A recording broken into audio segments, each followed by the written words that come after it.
Hey guys, welcome back. So for this one, we're getting into Batman Santa Claus Silent Night Returns, which is a sequel to the 2023 Batman Santa Claus Silent Night story, and I have that linked in the description for anyone who wants to go back and check that out before hopping into this. So with that said, if you're enjoying these videos, be sure to drop a like, subscribe if you're new to the channel, and don't forget to hit that bell up top to get all notifications.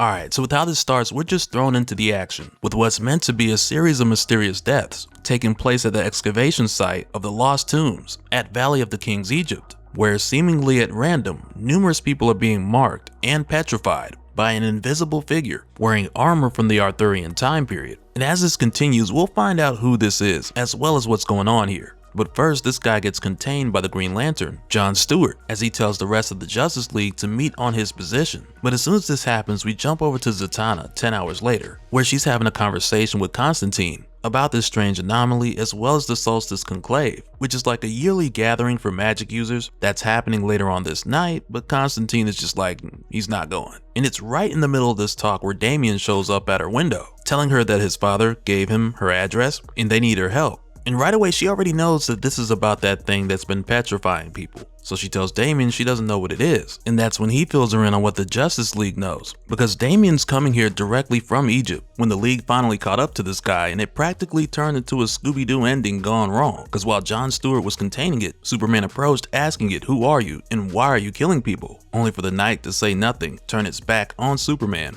and in the blink of an eye just appear right behind him. And when the League tries to stop him, this guy just starts tagging heroes left and right. And for a moment here, Nubia sees a vision that shows her that Doom's doorway is open and Themyscira will fall, just before the Knight places his mark on her. And over time, each of the heroes, they're gonna see different visions as well, but in the here and now, their attempts to fight this Knight, it's getting them nowhere. And that's why Batman's taking more of the keep a distance and study it approach in order to figure out how this thing works and eventually what it is. But then without warning, a ton of objects start shooting up from out the ground as John's ring starts reading conflicting information about their location. So right away, Mira points out that they're barbicans, which are like outer defense structures that usually surround the castle as like its first line of defense. So Batman calls it right away and he's like, it's creating a perimeter. So not only is it trying to protect this area, but pretty soon they're gonna be trapped here. So quickly Batman tells Thunderheart to take Damian and go at top speed to get outside of the perimeter so they can go and get help. And so of course Damian wants to stay and fight, but Thunderheart, Iris West, she just tells him like, look, my dad told me to listen to your dad. So they're heading for the exit. But as the terrain is changing and the fog is forming around the perimeter, hands start reaching out of the ground for Iris, which slows her down until one of these hands actually grab her. So what she ends up doing is pushing Damian through the fog barrier by creating enough wind to part the fog or mist and carry Damian out. And it was from there where he made his way to the Batplane,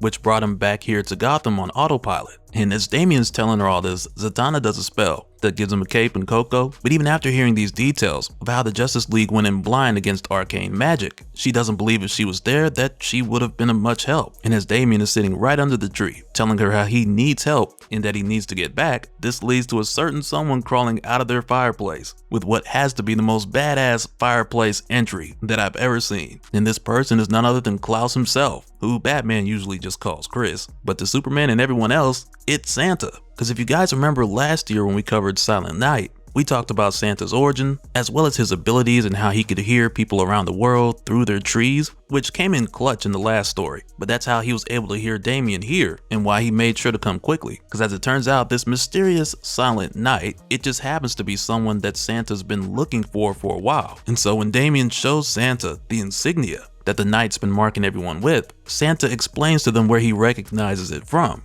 Because also in the previous Silent Night story, when we learned about Santa's history and how he was basically a monster hunter, when Krampus freed all the monsters that Santa had put away, he noticed some of them were wearing this same mark, which at first he didn't think too much of. Santa just thought it was some kind of tribal rune or something. But when everything was done and the lanterns started taking these monsters to other worlds, the ones who had the mark were not among them. And it's always been strange that Santa couldn't find them, because even with his insanely powerful tracking abilities, there was no trace of these beasts or these creatures who wore that mark. But right in the middle of this talk, an explosion goes off outside. And that's mainly because the criminals in Gotham, they know that Batman's not in town, but what they don't know is that Santa is. So as Zatanna's looking for more information on the symbol in her books, Santa and Damian head out to clean up the streets of Gotham. Meanwhile, when we head back over to the Justice League, Mira ends up finding Iris, and it ends up coming in handy a few times throughout this story. The fact that Mira is able to control the mist for brief moments because of all the moisture in the air. But it's not too long before the Justice League starts to realize some of what Santa told Zatanna and Damian when he mentioned how these symbols were connected to some of the beasts and creatures that he had locked away, because it's here where the League is approached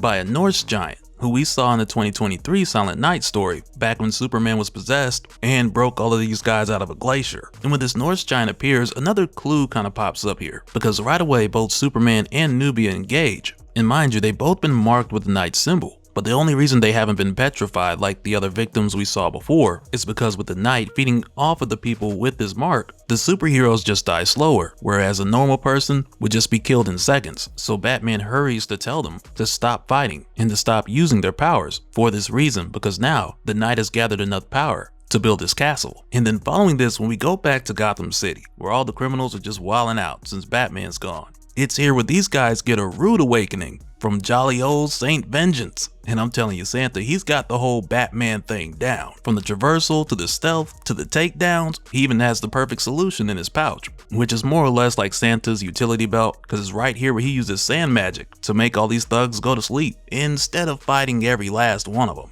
And there's even a moment where one of the civilians, dude is like, "Thanks, Bat."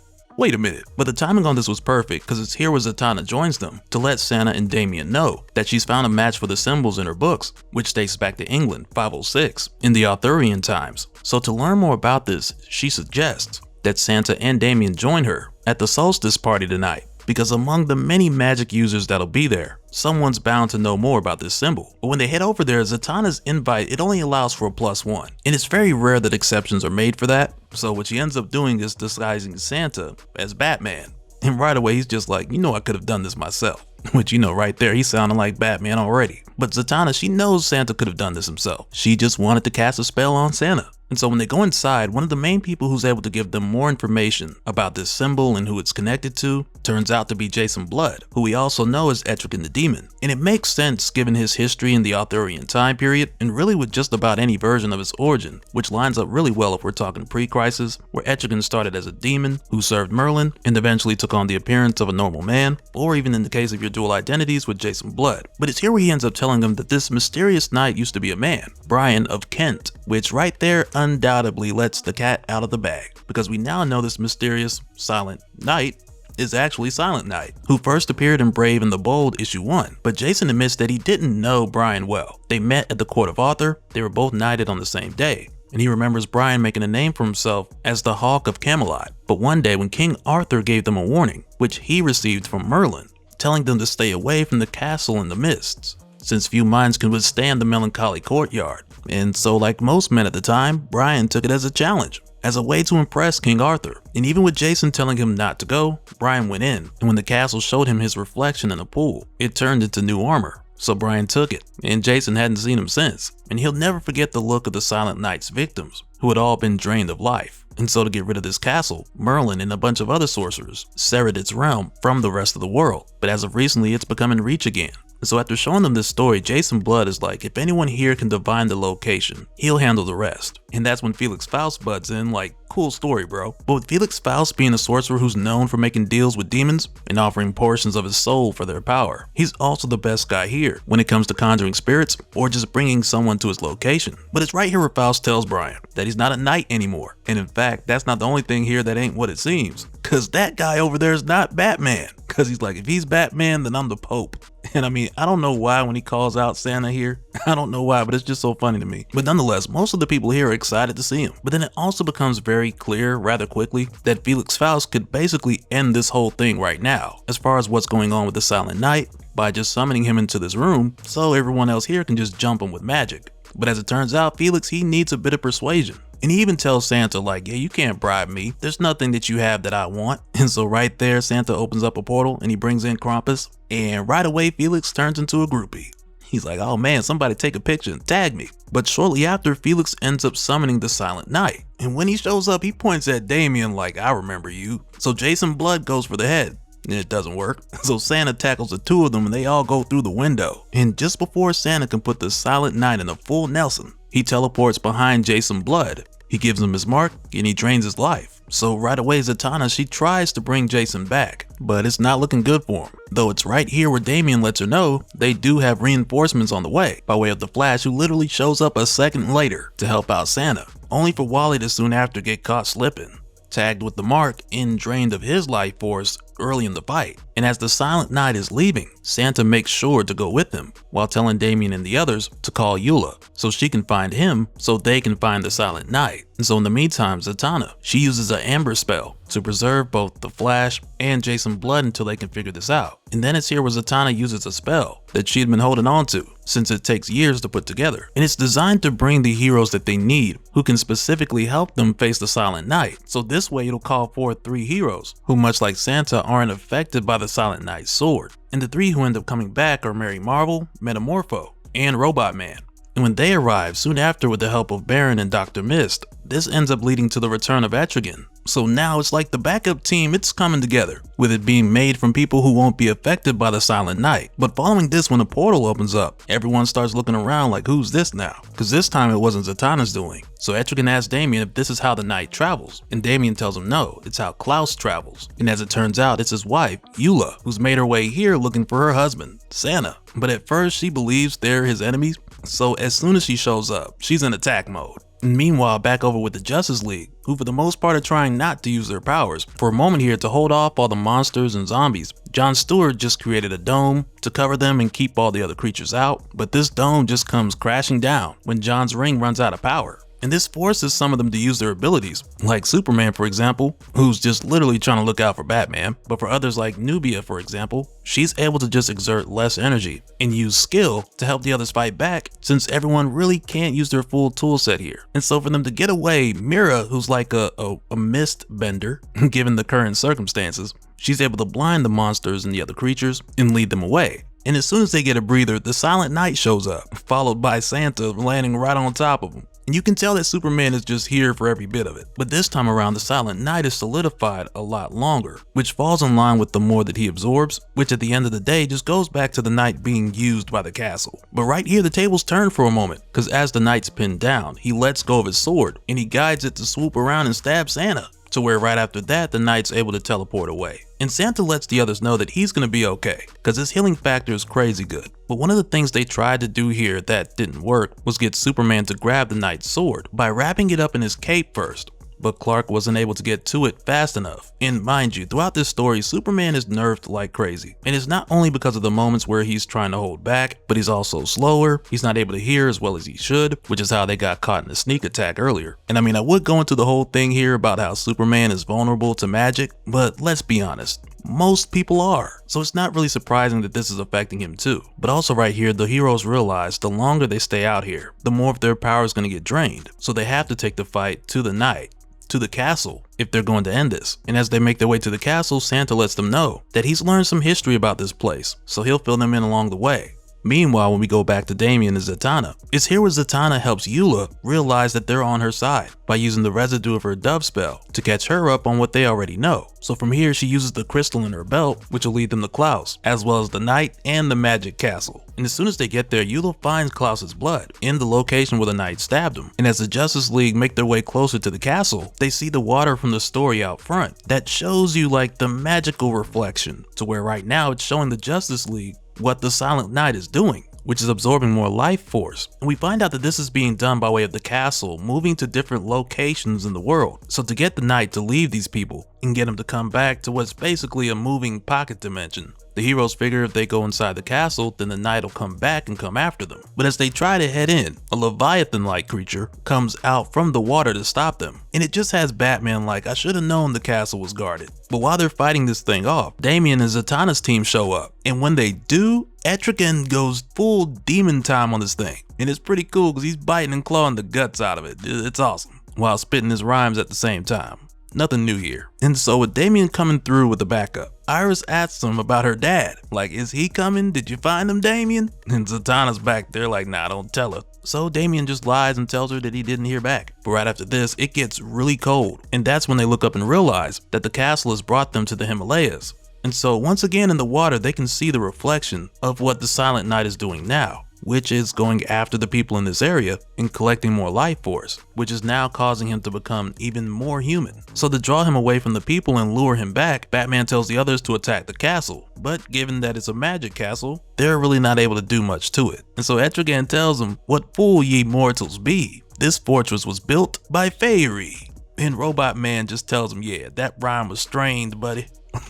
So it's like, sheesh, tough crowd. But then it's here where Santa figures out how to get inside, which is by bringing a gift. So Santa pulls a fruitcake out of thin air, offers it to the castle, and the gate goes up. And right there, Jon Stewart's like, of course, who else can get into any building besides Batman? Then he's like, wait, and he looks at Santa like, did you start the whole fruitcake thing? And as they go in, it's here where Etrigan goes on to say, all knights are empty armor. They live to plant their flags and defend their realms. He once fought for Camelot. Now his sword serves this cursed post. And Damian just calls him out like, that didn't rhyme at all, Etrigan, you trash. So Etrigan tells him, verse is for battle, not for caped cattle. Like, don't test me, I'm nice with this pen, boy. Like, I just imagine Etrigan is just gonna start throwing rap battle verses at Damian. Talk about, look son, did I look done? Spitting all kind of bars telling Damian how he gonna be the cooked one. And going on like, how you son of the world's greatest detective, but you look dumb.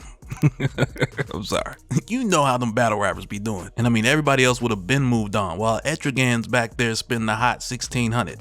But back to the story, because it's right here where Batman notices that the reflection in the water's changed. Because now the knight's telling the others that he senses they're being watched and that they can't let the heroes breach the castle walls. Which right there just has the heroes like, yep, time to breach the walls. So what they end up doing here is splitting into two teams, with one team staying outside to hold the line and the other going inside to put an end to this. And at first Batman's like he's gonna stay outside, but Zatanna's like, no, you've got to go in because there's definitely gonna be some type of riddle inside that castle. And who else is better at solving riddles? Like, let's keep it 100. So the two teams split up, and the team that's outside, it's basically the team that Damian and Zatanna put together with the additions of Nubia and Mara. Meanwhile, on the inside, this team quickly runs into a number of tests, which wind up revealing to Iris what happened to her dad. So of course, when she sees that, she loses it. So she takes off running, but that only drains her more. And these visions happen to all of them. Jon Stewart sees all the Guardians and the Lantern Corps dead. Superman sees himself as the last man on Earth. Santa basically sees his origin.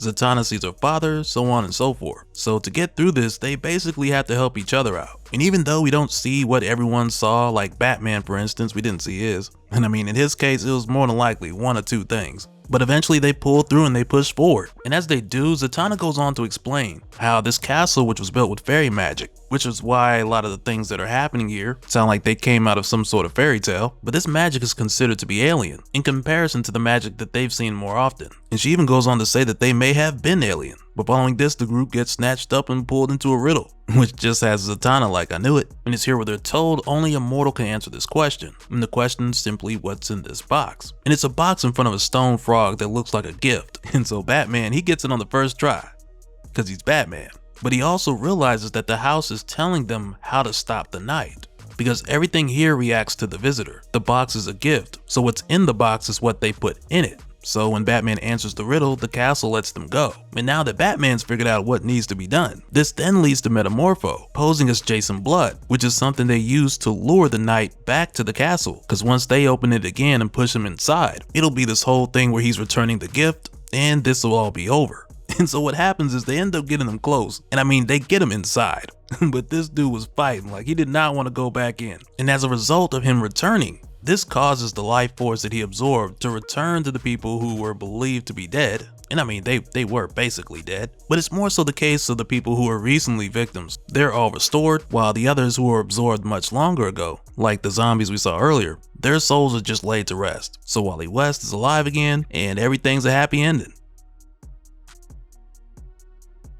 And so now real quick, I want to give a special shout out to all the patrons. Thank you guys for all of your support.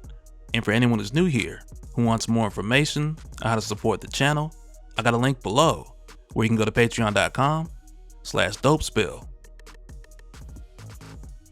But that'll do it for this one, guys. Let me know your thoughts down in the comments below, and we'll do it again on the next one. Alright, later.